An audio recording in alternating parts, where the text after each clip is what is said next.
నమస్తే అండి.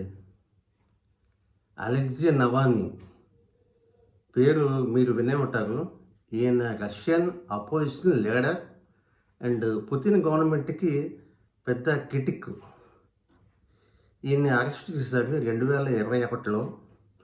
ఆయన ప్రిజన్‌లోనే చనిపోయారని ఈరోజు వచ్చిన అనధికార వార్త.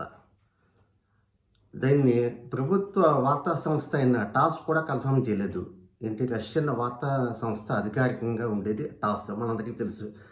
అది యుఎస్ఎస్ఆర్ ఉన్నప్పటి నుంచే ఉండేది. అంటే డిజంటిగ్రేషన్ ఆఫ్ యుఎస్ఎస్ఆర్ అవ్వకముందు నుంచి ఉంది టాస్. క్రెమ్లిన్లో ఉంటుంది అది, వాళ్ళ ప్రభుత్వ వార్తా సంస్థది. అది కూడా ఇంకా కన్ఫర్మ్ చేయలేదు. జైల్లోనే పోయారని అలెక్సీ నవమి పోయాడని ఒక వార్త, అనధికార వార్త. ఇది ఒక విధంగా కొన్ని వర్గాలకి షాకు, కొన్ని వర్గాలకి మామూలే. ఏంటంటే ప్రభుత్వ వ్యతిరేక శక్తుల్ని ప్రభుత్వాలు అరెస్ట్ చేయడం, జైల్లో పెట్టడం మామూలేది, అన్ని దేశాల్లో ఉండేది అది. అండ్ ప్రభుత్వ వ్యతిరేక శక్తుల్ని కొంతమంది ప్రభుత్వ వ్యతిరేక శక్తులు ఉంటారు, కొంతమంది ఏమంటారు దేశద్రోహులు అంటారు.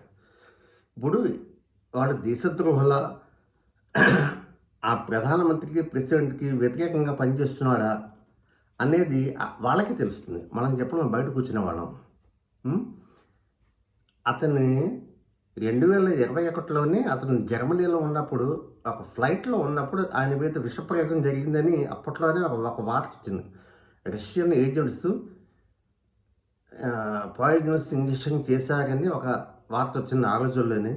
అది రష్యన్ ఏజెంట్లు అనేది కూడా అనధికార వార్తే, ఎందుకంటే ప్రూఫ్స్ ఇప్పటికీ లేవు. ఇదంతా కథనాలు.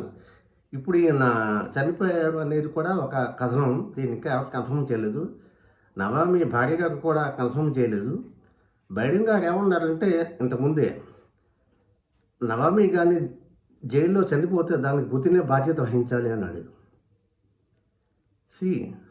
దేశద్రోహులు కానీ, చట్టానికి వ్యతిరేకంగా పనిచేసేవారు కానీ, ఏ దేశపు చట్టాలు ఆ దేశానికి ఉంటాయి.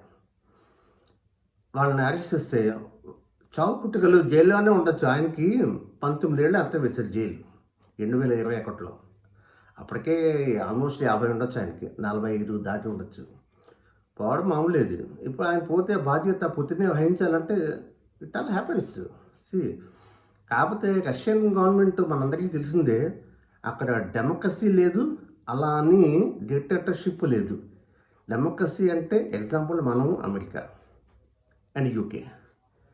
డిక్టేటర్షిప్ అంటే పక్కా ఎగ్జాంపుల్ చెప్పాలంటే చైనా, జీపింగ్.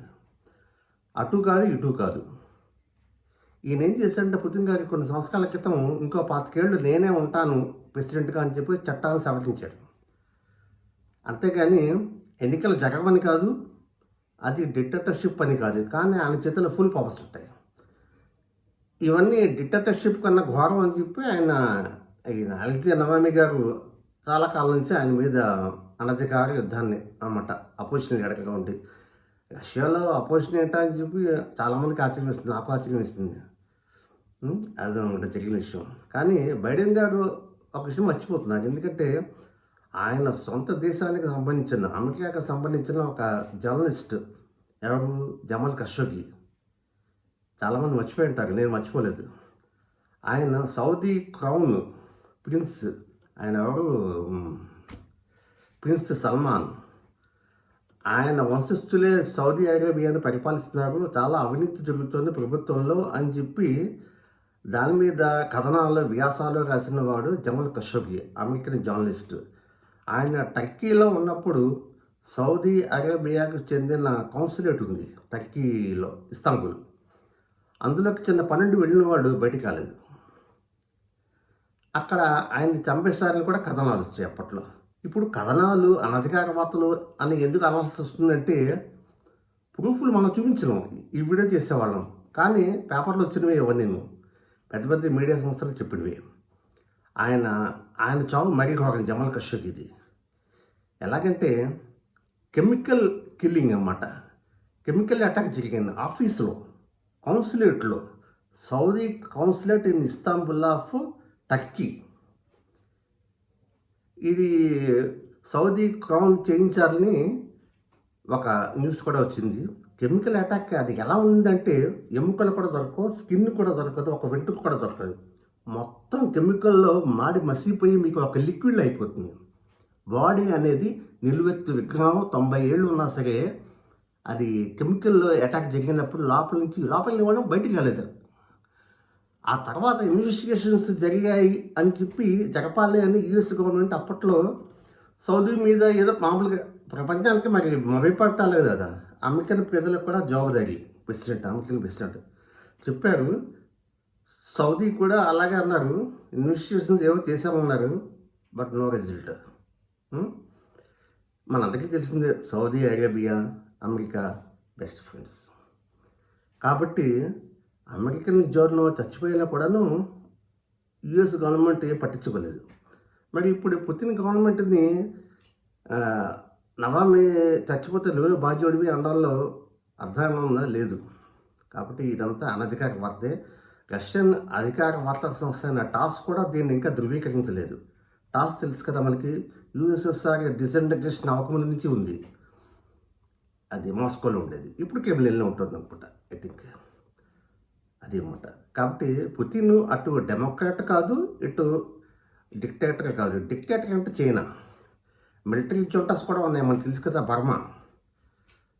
ఏ ప్రభుత్వం అయినా సరే, అది డెమోక్రట్సీ అయినా, మిలిటరీ జూంటా అయినా, అంటే డెమోక్రాట్స్ అయినా, వాళ్ళ ప్రభుత్వంలో వాళ్ళకు ఉండే హక్కులు, వాళ్ళ దేశ రక్షణ, వాళ్ళ అధికారాలు వాళ్ళకు ఉంటాయి. ఈ అలెక్సీ నవామి ఫారిన్ ప్లాంటెడ్ పర్సన్ అని ఒక అనధికార వార్త జరుగుతుంటాయి. ఎందుకంటే వీళ్ళందరూ దేశానికి వ్యతిరేకంగా పనిచేస్తుంటారు. విదేశాల నుంచి ఫండ్స్ వస్తుంటాయి. దేశానికి, దేశ ప్రధానులకి, దేశ అధికారులకి వ్యతిరేకంగా పనిచేయడం మన దేశాలు కూడా ఉంది. చాలా చోట్ల చాలామంది ఇప్పటికీ చేస్తున్నారు. కాబట్టి ఆయన ఇవాళ చనిపోయారని అనధికార వార్త, ఇంకా ధృవీకరించబడలేదు.